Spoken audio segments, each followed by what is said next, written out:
is the man who attacked the two embassy workers, who killed two embassy workers. Is he of the left? Is he an anarchist? It's really it's very difficult to slot these things into simple left-right a simple left-right continuum. I'm so glad to be here. The topic is so topical. It is so topical. It's never not topical, it seems, but even more so today. So you published your book what seems like a lifetime ago. That was what, in 2018, during the first Trump administration, Yes, during the first Trump administration, when things seemed so simple. which I know also seems like a lifetime ago. So, obviously pre-COVID, pre-October 7th, pre the war in Gaza. And so, how are you thinking about how all of this has changed for American Jews now? Also, the second Trump administration, as we all know, is a lot different. And we can talk about this in depth, but has really centered rhetorically anti-Semitism. During the 2016 campaign, I was a political editor. I was writing some for opinion, and I got into the crosshairs of this kind of Trumpist anti-Semitic rabble. It was very organized, and if you look on the cover of my book here, I'll bring it up here.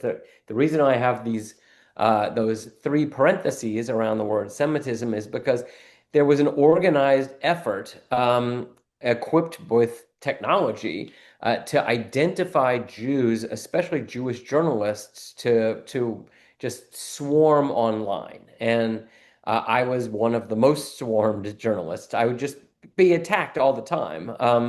And it What was, would they say to you?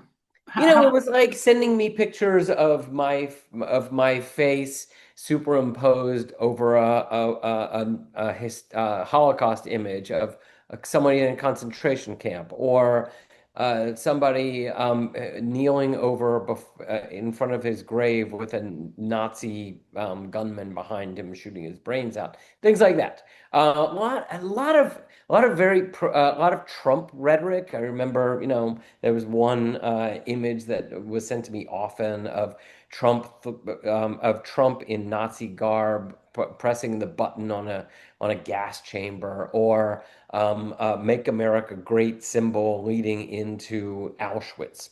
And I was not the only journalist being attacked this way. The Anti-Defamation League at the time was tracking this. The numbers were huge. I mean, thousands and thousands of online attacks. And I decided to write about the rise of the alt-right, that was kind of coming in under the guise of the Make America Great Again movement, the MAGA movement.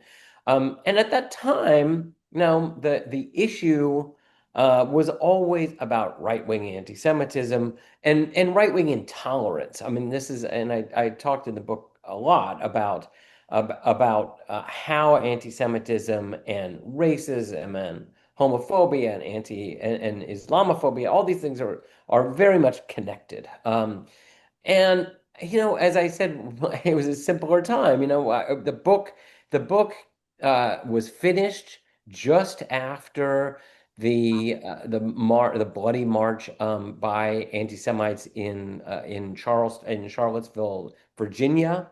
It came out just months before the right-wing racist anti-Semitic shooting that was the largest shedding of Jewish blood in American history in Pittsburgh. And it seemed that the focus of everybody would be on right-wing anti-Semitism.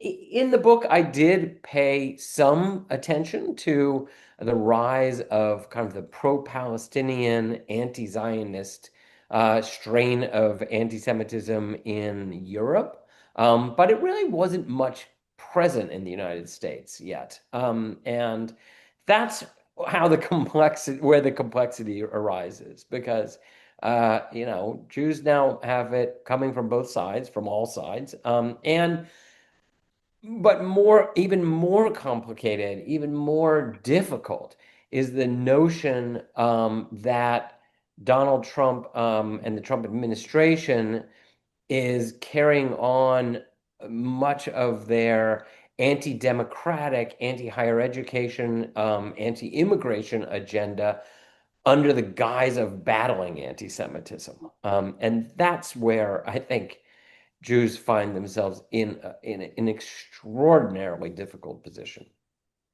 Right. And that is something I really want to get into. Let's talk about the left-wing anti-Semitism that you raised. And are you saying that the two sides are equal in terms of the kinds of anti-Semitism that you're witnessing and experiencing?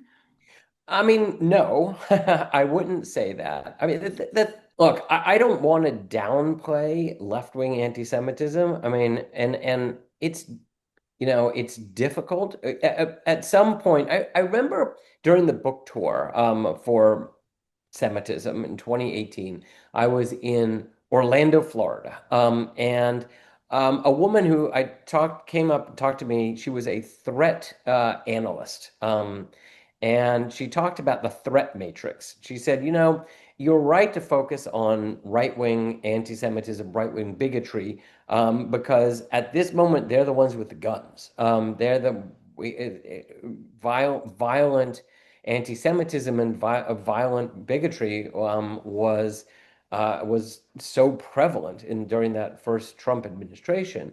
But she talked about the threat matrix and the anti-Semitism of the left, the anti-Semites of the left, being on the edge of that matrix and moving into the center. And obviously, since the murder of the two embassy workers in Washington, D.C., since the attack, the firebombing attack on pro-Israel marchers who were just seeking attention to hostages in Israel by a man in Colorado. We cannot say that there's no such thing as violent left-wing anti-Semitism. The complexity is calling it the left. I mean, is somebody who is a Muslim immigrant from Egypt who attacked the marchers in Boulder, Colorado, is he of the left or is he an Islamist? Is the man who attacked the two embassy workers, who killed two embassy workers, is he of the left? Is he an anarchist? It's very difficult to slot these things into a simple left-right continuum. Come back, the rest of you, next week when Ron Brownstein and Larry Mantle will be here to talk about politics in the age of convulsion. And I'll see you the week after that. So bye for now.